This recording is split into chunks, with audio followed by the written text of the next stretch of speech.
Next, we're graphing piecewise functions on the calculator. So if we had a piecewise function that had three different individual functions, then we would enter these into y1, y2, and y3. And then for the inequalities, which are the conditions, we need to type those in as well. And if it's a double inequality, like the middle one, where x is between 3 and 12, then we need to split this up into two inequalities. So you would have the 3 is less than x, and then you'd also have x is less than or equal to 12. So make sure to break those up. And then the less than or equal to, less than, greater than or equal to, and greater than symbols are in the test menu. So you have to press second math to get to the test menu. Now if you have a TI-83, then your calculator may try to connect the different functions of your piecewise function, and if this happens, you can press mode and change it from connected to dot, and then it will look a little bit better. So when graphing a piecewise function, the endpoints need to be marked. So if you're using a less than or greater than, we would mark the endpoint with an open dot. And that's because it actually doesn't reach that point. For a less than or equal to, or a greater than or equal to, we want to mark the endpoint with a closed dot, because it actually reaches that point. And then lastly, if it's unbounded, we would mark the endpoint with an arrow.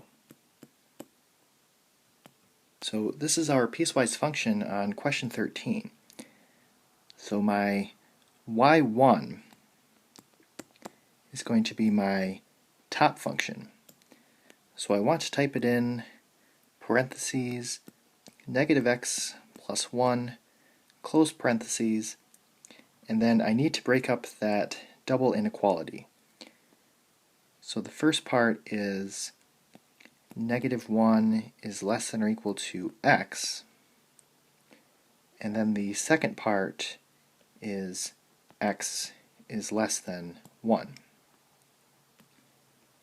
And then my y2 is my second function, so x squared, and then x is greater than or equal to 1. Now I'm going to graph my function on the calculator. So I want to go to the y equals menu, and I'm going to type in my y1 and y2. Now I do have to use the less than or equal to, the less than, and the greater than or equal to symbols, and those are found in the test menu. So you have to press second math to get to the test menu. So we will be using these symbols, and this is what it looks like when I type out my y1 and y2, and you can't really see all of y1, but it's there. And then I'm going to press zoom, and I'm going to start with zoom standard because that's the negative 10 to 10, negative 10 to 10 window, and then we can adjust from there. So this is what mine looks like, and I want to zoom in here, so I'm going to press the window key and then change it to negative 5 to 5 for the x min and x max, and negative 5 to 5 for the y min and y max. So now that's zoomed in and it's a little bit nicer picture. Now let's draw the graph on the paper. So my first part is between negative 1 and 1, and it looked something like this.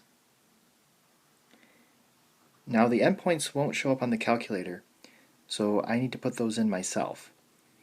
So x is greater than or equal to -1. So because it's a greater than or equal to sign, it's going to be a closed dot. And it's strictly less than 1. So a strictly less than sign corresponds to an open dot.